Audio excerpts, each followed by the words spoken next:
I know that we're all disappointed here that the playoff streak is over, but do you want to hear something funny to cheer us all up, Johnny? Okay, hit me. What do you got? When Pittsburgh lost to Chicago the other day, it not only eliminated Pittsburgh essentially from making the playoffs in the Eastern Conference, it also reduced the Blackhawks' odds of getting Connor Bedard in the NHL draft lottery. That is a good one, Jersey guy. Oh, poor Pittsburgh, poor Chicago. Everybody's hands go up, way up, as the Nashville Predators defeat the Minnesota Wild in overtime on one of the most sickest goals you'll see all year this season by Jusso Parssinen by a final score of 4-3 Thursday night inside Bridgestone Arena. Dream of a 9th consecutive playoff berth might be over, Preds Nation, but these kids have shown time and time again to themselves and this fan base that they don't quit, giving us a lot of promise for next season and the seasons to come after that. Coming into this game, the only difference between the Preds lineup on Monday versus Calgary and the Preds lineup in this one is Aspen takes the spot of Igor Afanasyev, who has been sent down to Milwaukee for their upcoming AHL playoff run. Look for a lot of other players on this roster right now, at least ones who've already played in Milwaukee, because you can't just send NHLers down. Look for the AHLers, the kids on this team, who this team sees fit to get more experience, to be sent down there either tomorrow or early next week so that they can get more playoff experience moving forward by helping the Admirals to try and win a title. This is the Wild's last game of the regular season. They have third spot in the Central locked up, so they're playing their backup goalie. At least I think Gustafsson is their backup. I don't follow them well enough.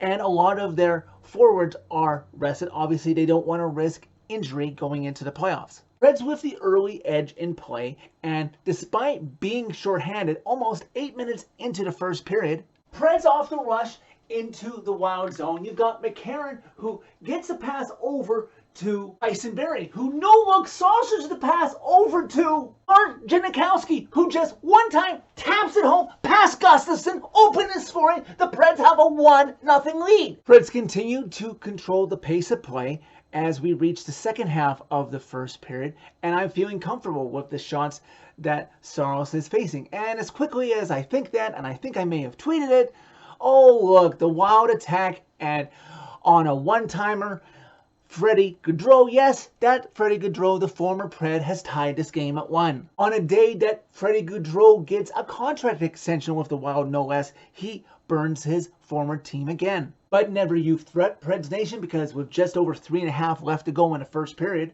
Preds being aggressive, they're forechecking in the Wild zone, and out comes Tommy Novak towards the Wild crease, and he gets the shot away. It's stopped by Gustafsson, but there's a juicy rebound as Novak's momentum carries him over here. But guess who's trailing? It's Keith Sherwood, and he drops the third of it in the back of the Wild net. Gustafsson has no chance, and the Preds have their lead back. They're now up 2-1. Wild come close to tying it up late in the first period, but it's a no-go. Preds look to be comfortable, only ahead by a score of 2-1 after 1, but outshooting the Wild 12-5. Preds' strong play continues in the second period. You can't blame them. They outshot the Wild 11-8, not giving the supporting players on the Wild many chances to get strong pressure in on Saros. Preds looking for some breathing room about 6.5 into the second period. Jusso Parssinen behind the back feed to absolutely nobody, who would have been wide open to tap it past Gustafsson and give the Preds a 2-goal cushion to work with. And unfortunately, this late into a season, when you're not a playoff team against a playoff team, it will come back to bite you in the butt when you don't bury the chances that you get. I feel like I've said that a lot this season. The late penalty, just about 9.5 left to go in the second period. Tyson Barrie, who breaks his stick, he has to go without, leaving the Preds down essentially one defenseman who can't have a stick. And guess who it is? It's Freddie Gaudreau. And here I am fearing that a hat trick is coming.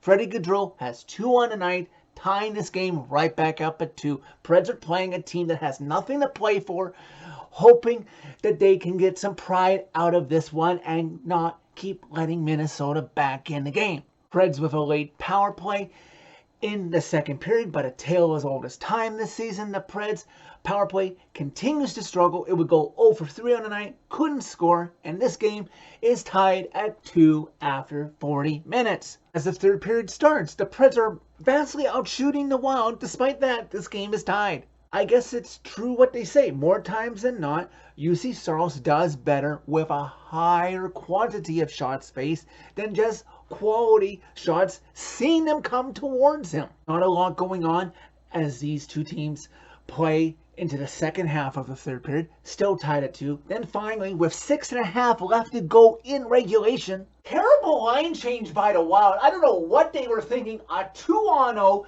essentially turns into a 3-on-0 with a trailing Colton Sissons for insurance as Jusso Parson and Yakov Trenin play give and go, essentially leading the puck to end up from Jusso Parson's stick over to Yakov Trenin, who one times the pass from Parson home past Gustafsson. The Preds have a 3-2 lead with 6.5 left to go in the third period. Certainly that's got to be enough at this point, right?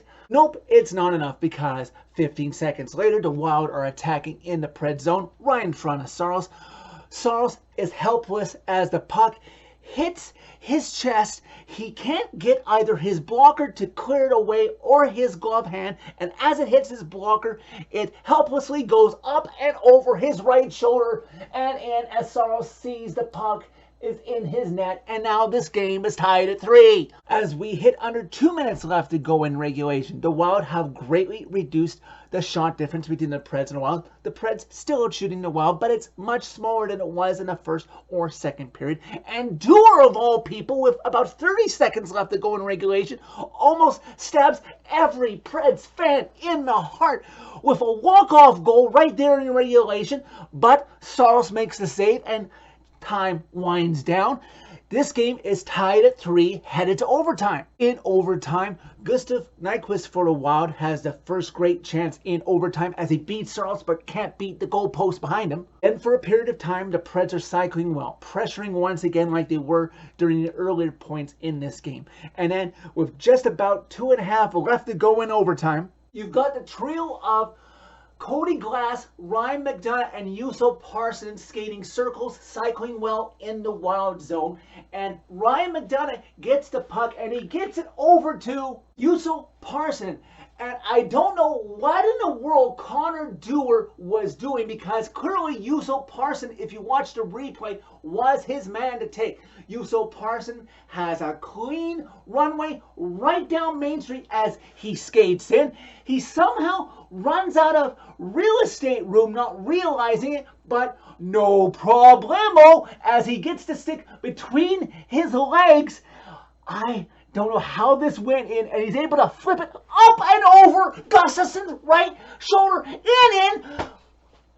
Parson walks back. You can see him on replay on the camera, shrugging his shoulders to the Preds bench like, huh, was that supposed to be hard? As they mob him, his 6th of the season. The Preds walk off this one 4-3. Oh, Preds Nation, this is really the first post-game summary I get to talk to you through a video of where the Preds are not going to be attending the NHL's second season, the playoffs this year, first time since the end of the 2013-2014 season. But much like that season, that team was on a bit of a roll, looked to be promising going into the next season, which it did. It made the playoffs the very following season. This team looks to be improving, and it's one of the better teams in the last few months, despite the fact that they were supposed to be a seller at the NHL trade deadline. And considering where all the key pieces that the Preds traded to, if you don't count Granlund, and come on, how many of you were really going to root for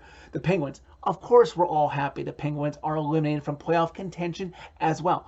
Hopefully, Tanner Jeannot is able to come back and help the Lightning go a ways. It would be nice to root for Tanner to possibly get a ring. And if all else fails, you know who looks really good? And Matthias only helps them. Yeah, the Edmonton Oilers look really prominent. I'm sure a lot of Preds fans are going to be rooting for the Oilers come this spring. Now, the Preds have one more game left on the schedule. It's the second of the 2 makeup games from the water main break around American Thanksgiving, tomorrow night, back inside Bridgestone Arena against the Colorado Avalanche, the team that ended our season last year in the playoffs. While this year, Preds Nation, I hope you all still show up in droves tomorrow and send this team off on the right foot into the offseason. And let's do the rest of the Central Division. I know we're not big fans of the Dallas Stars, but let's get a little revenge on the Avs and maybe do the Dallas Stars a favor, because the Avs have something to play for tomorrow, even though the Preds don't, except for pride. The Avs have to win the game tomorrow, either in regulation, overtime, or a shootout, so that they can get the Central Division and face the Seattle Kraken. Because if they don't get 2 points out of the game tomorrow, because of the regulation tiebreaker, Dallas will have won the Central Division. So we still have something to play for. Let's be positive. And let's put a little bit of a temper on the defending Stanley Cup champions season. So that's it for this video. Thank you very much for watching. As always, click like if you like this video. Click subscribe if you really like it. You can find my social media by clicking on the channel name.